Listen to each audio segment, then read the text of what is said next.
I've met with Expat Group with Juliana, and she's been a wealth of information, and I thought we would just do a kind of a Q&A session with her that basically asked just some of the most important questions for someone who might not want to watch a long video of our discussion. This is the Cliff Notes. So anyway, let's get into it, and I want to introduce you to Juliana Wilches. Hi everyone, it's a pleasure to be here. My name is Juliana Wilches. I'm from Expat Group.co. We're a company with over 10 years of experience helping foreigners live, invest, work, marry, study, and all of different legal and migratory processes needed to come to Colombia. So what other types of visas are there available for expats? So there are three different types of visa, right? The visitor visa, which is for short stays, right? They're usually granted up to 2 years. There's a migrant visa for people that want to start a life in Colombia. They're granted from 1 to 3 years, but they accumulate time for the third type of visa, which is the residency. There are many different types of visas within those three categories, but it really all depends on what your purpose here is. We can say that for digital nomads, for students, for people that want to explore business opportunities, for annuity, the visitor type of visa, right, is the correct one. If you want to start a life in Colombia, there's things such as marriage, civil partnership. There is the retirement visa, real estate investment, socio-owner visas. And the resident visa is just for those that have accumulated time with a migrant visa. So you mentioned a marriage visa as well as a civil partnership visa. What's the difference between those two? So the civil partnership can also be, I think, conceptualized as the common law marriage. The difference is the civil marriage. So with a civil marriage document, that's something that's valid everywhere, right? What you would have to do is register your marriage in Colombia, right? Okay. Just kind of in apostille in a way, right? You have to apostille your marriage certificate, but then you also have to register in Colombia. Common law marriage, right? It's a special kind of partnership. Now, to apply for the common law marriage visa in Colombia, the common law marriage has to be issued here. But it's not a civil marriage in the sense that you're not legally married, you're a companion of someone else. So the difference between these two visas is when you can apply.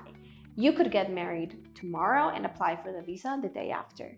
However, with the common law marriage visa, you have to wait for a whole year after having issued the document to apply for the visa.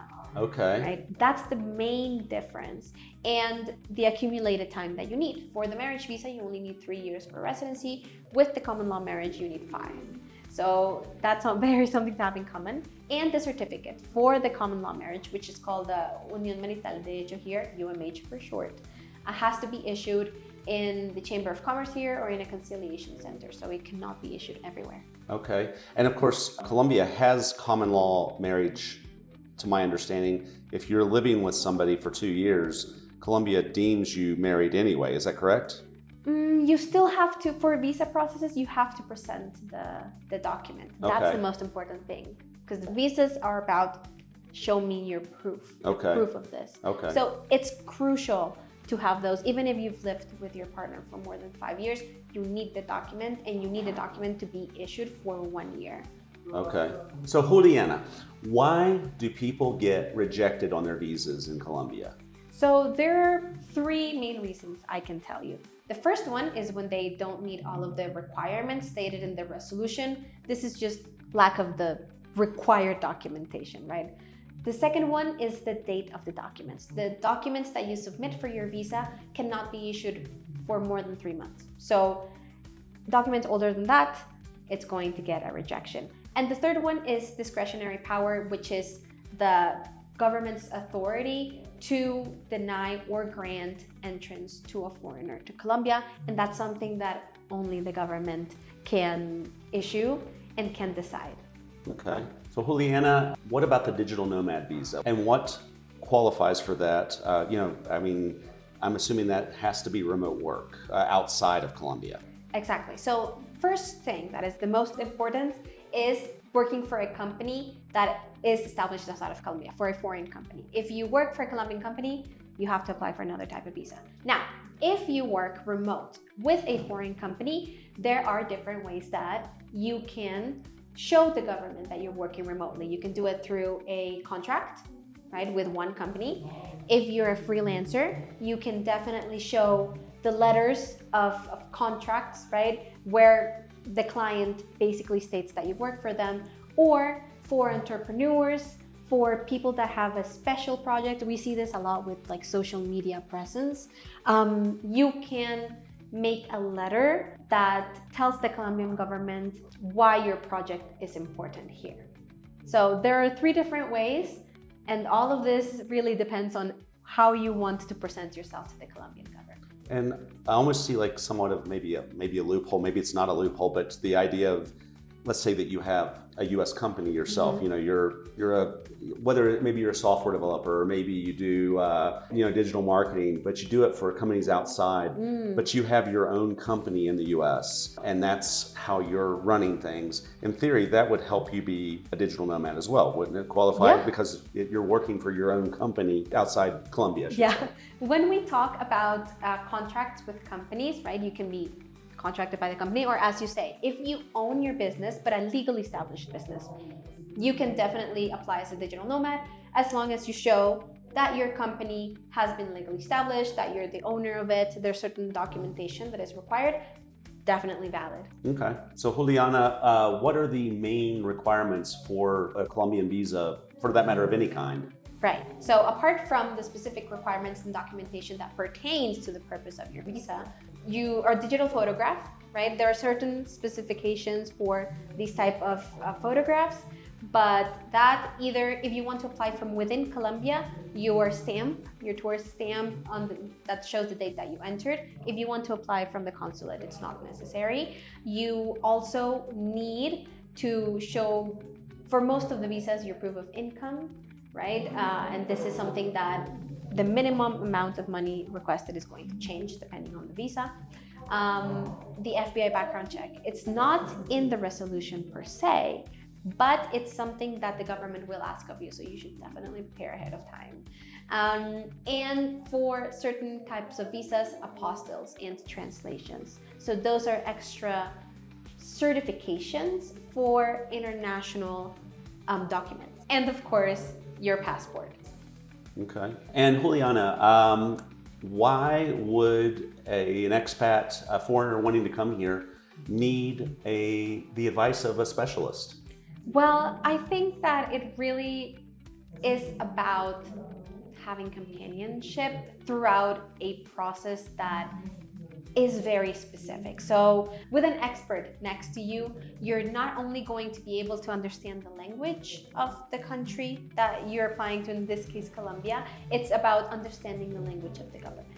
It's about understanding requirements. It's about providing things on time. It's about having guidance on what to do and what not to do, which documents are valid, which documents are invalid, how to improve your profile, how to reply to government requests. All of this gets complicated, right? Colombian bureaucracy, Spanish language, not enough experience on what documents could be asked for. So where Expat Group's expertise can be felt is preparing your visa, because with us, there is not only a higher chance of success like we've seen with the thousands of visas that we have helped issued, but preparing your application enough so that the government doesn't have to request additional documentation from you.